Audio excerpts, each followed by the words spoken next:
The Clippers are certainly considered a super team. They've seemed to found their kryptonite in the Warriors. The Clips have lost their last 7 meetings against Golden State. Now, with the 17-point loss last night, they have now lost 5 of their last 7 games overall. A huge disappointment for Clips fans, especially considering they started the season 14-2, which was the best start in the league this year. Max, break it down for me. What's wrong with the Clippers? Well, last night, the Clippers are a very good team. Their issue is they're going to have to match up with the Warriors if they're lucky and they get that far in the Western Conference Finals, which they may not because, as usual, the Spurs are excellent, right? But so the question is, how do you match up with the Warriors? And going into this game, I was talking about the Clippers' defense and loud and constant communication, that type of stuff.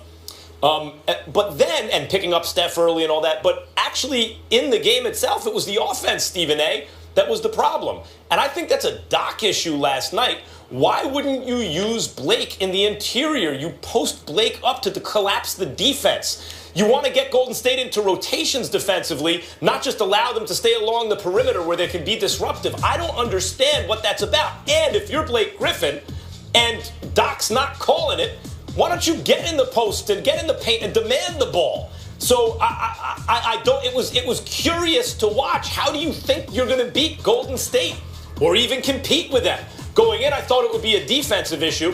Coming out, I think it's an offensive game plan. It was discouraging to see if you're a Clippers fan, which I'm not. I mean, the joke's on them. I usually think it's funny, but it was strange to watch. Max Kellerman, this ain't that complicated. Blake Griffin's got to attack the basket. He's got to stop settling for jump shots. And he has to embrace the fact that he is supposed to be the superstar that is the difference maker. Chris Paul has Steph Curry to deal with, and to a lesser degree, Klay Thompson, or more degree, because Klay Thompson is defending him sometimes, because they always put bigger guards on an opposing offensive-minded guard if you're the Golden State Warriors, and Chris Paul has to deal with that. DeAndre Jordan is a liability because he has no offensive skills whatsoever. He can dunk the ball, great rebounder, great defender, great shot blocker, but he has no offensive post game to speak of at all. So it all comes down to the shoulders of Blake Griffin, who clearly was satisfied shooting jump shots, which makes no damn sense whatsoever. And then when you combine that with the fact that you've got a situation where they've now lost 7 straight to the Warriors, that's number one. Number two, Steph Curry missed all 8 of his 3-point shots. And in games at the Staples Center this year, the dude is 4 for 28 from 3-point range. Kevin Durant shot 29% from the field last night. It was his worst shooting performance of the season. So Steph didn't have a great game. Kevin Durant didn't have a game. And they were still blowing the Clippers out.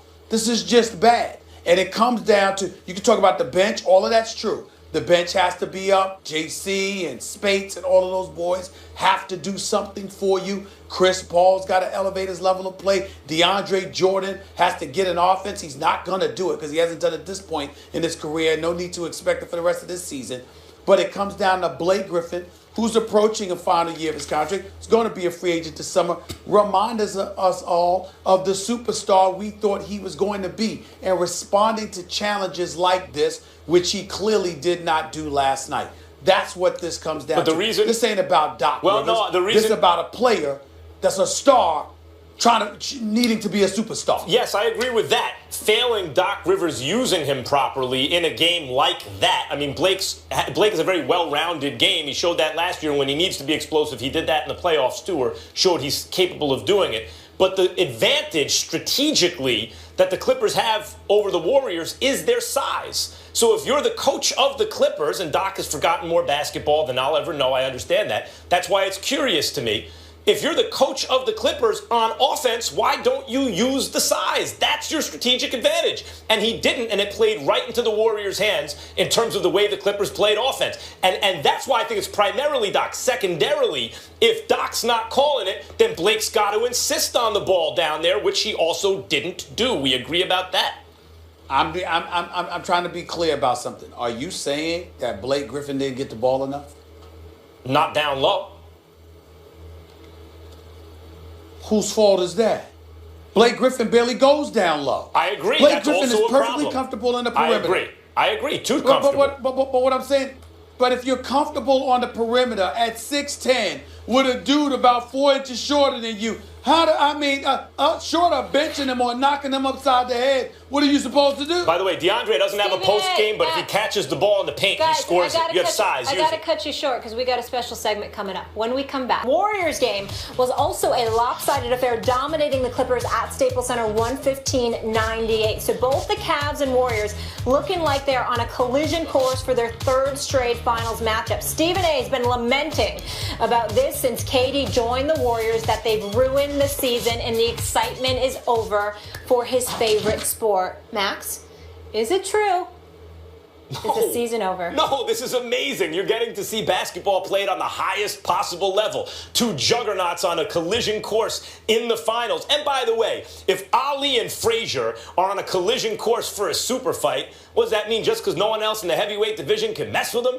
That you don't want to see any of those fights? If Tyson and Holyfield are getting ready to fight, you don't want to see Smoking Burt Cooper and Michael Moore knock each other down 5 times, or George Foreman and Ron Lyle in a slugfest? I'll watch the Celtics and the Bucks. Those guys are on TV. That's an interesting game if you like hoops. I mean, there are things to watch all over the NBA. Spurs are playing the Thunder. Am I not interested in that simply because there are 2 teams that are better than those guys?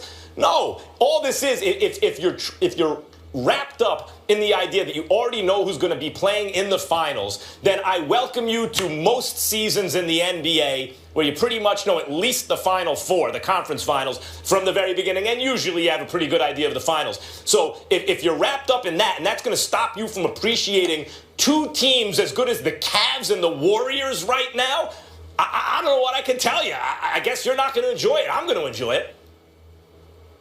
Well, I appreciate that because there's very little you can tell me. That's number one. Number two, I love the analogy that you brought up, like people actually know who Ron Lyle is. I know him, but when you brought him up, I'm quite sure our audience don't know who the hell that guy is. Right. Okay, that's number two. Number three, Max. Look, man, it's not about right or wrong here with you and I on this particular issue. It's about preference, and last night exemplified that more than anything.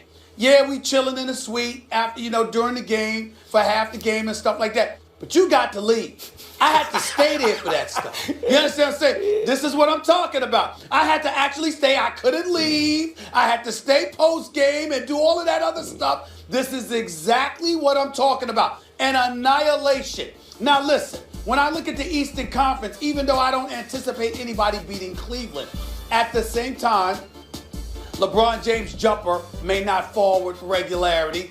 A Kyrie injury is always possible, although I'm not wishing that on that brother. He is so special. Kevin Love showing up, hitting some threes. He's playing we this year. Gotta hope that continues. Listen, all I'm saying to you is this. When you look at the Eastern Conference, clearly Cleveland's the class of the conference. There's no doubt about that. But Golden State is on another level because there is no Clippers in the East. There are no San Antonio Spurs in the Eastern Conference, but they are in the West, and they might as well be in the East because how they look in the West. Now, in the case of the Clippers, I'm talking about because we all saw San Antonio blow out Golden State by 29 opening night. But at the same time, we don't anticipate that this will last, not based on what we saw LaMarcus Aldridge do in the postseason last year, those last 4 games against OKC. Having said all of that, the greatness of Kevin Durant and Steph Curry and Klay Thompson, the movement of the basketball and the unselfishness by these guys.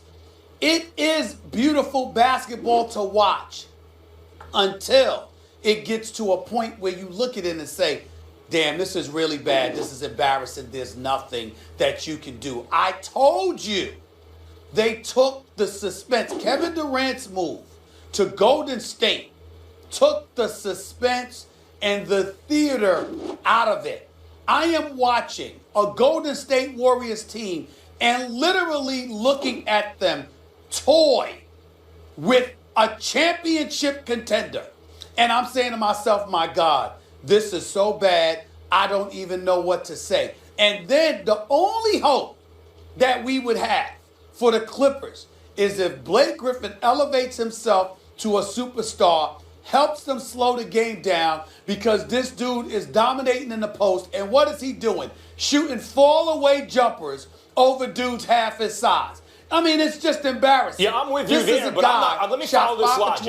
I'm with you on Blake, but let me follow. Go ahead. As far as performance last night, that's on Doc too. We'll get into that later also. But let me get this logic. How's it on Doc? Well, we'll get Go into ahead. that. We're going to be Go talking ahead. about Go that. ahead. You want to do it now? I mean, let's look at this logic that you're using here. In the Eastern Conference, the Cavs are playing in a weaker conference, so you really don't hold it against them that they're as good as they are. In the Western Conference, the Warriors, by acquiring Kevin Durant, even though it leaves them vulnerable defensively in certain ways, but by acquiring Kevin Durant, you assume, especially by the time the playoffs roll around, they'll be even better than they were, and that was good enough to get through everyone in the West last year, and after all, they took the best piece off of the team that almost upset them in the West, so it's just a foregone conclusion. So but generally, a team that good in one conference, I would assume for you, would be okay so long as the team in the other conference might get upset. But in this case, you feel that both teams are so good it ruins the regular season? There have been plenty of seasons, in other words, where a team in one conference or another, the Lakers, the Bulls, whoever it was so good you knew they were coming out of that conference and you were okay with it. Now suddenly you're not because in the other conference there also exists a team like that? I don't get it. Well, I'll help you get it. Number one, I think that, first of all, other teams were built. In the case of Cleveland, that's different because LeBron left South Beach. There was drama as to why he left South Beach, going back home, somewhat nostalgic and things of that nature that factored into the equation. So you're thinking about more of it than just basketball. You're thinking about what his winning would do for Northeast Ohio. You're thinking about what him winning and bringing a championship back to the city of Cleveland for the first time in 52 years would mean. You're thinking about all of these different things. In the case of, and not only that, you were also thinking, as much as I did not feel this way because I absolutely loved him in South Beach, I'm damn near still mad at him for not being in South Beach because I have no really reason. That's what you really mean when you say the regular season is ruined. That's what you really mean. Well, that hurts. Well, that is a point. That is a valid point. You don't need to be at South Beach. That does play a factor. That does play a factor. Yes, I do. Actually, You don't. Really do. You don't. But the point that I'm trying to make to you, that's the point. With Golden State, Kevin Durant leaving a championship contender, up 3-1 in the conference finals, to go to the team that beat him, who happened to be 73-9 and the reigning defending NBA champions at the time. I mean, it's unbelievable to me. And it's just, it's taken the theater out of it for me. I'm watching the theater, slaughters. Stephen A. I'm watching slaughters. It wasn't enough. I don't feel that way. Didn't have enough in in Oklahoma City to get over the hump against the Warriors, and the Warriors didn't have enough without Durant to get over the hump against LeBron James. And now they've joined forces, and we'll see if their combined forces can get past LeBron. Draymond doesn't get suspended for Game 5. The Warriors are two-time champions right now. All right, guys, got to agree. Draymond doesn't get suspended. The Warriors are two-time champions right now. Yeah, I believe that. Gentlemen, let's leave it there. Injuries too. Game 6. Coming up next.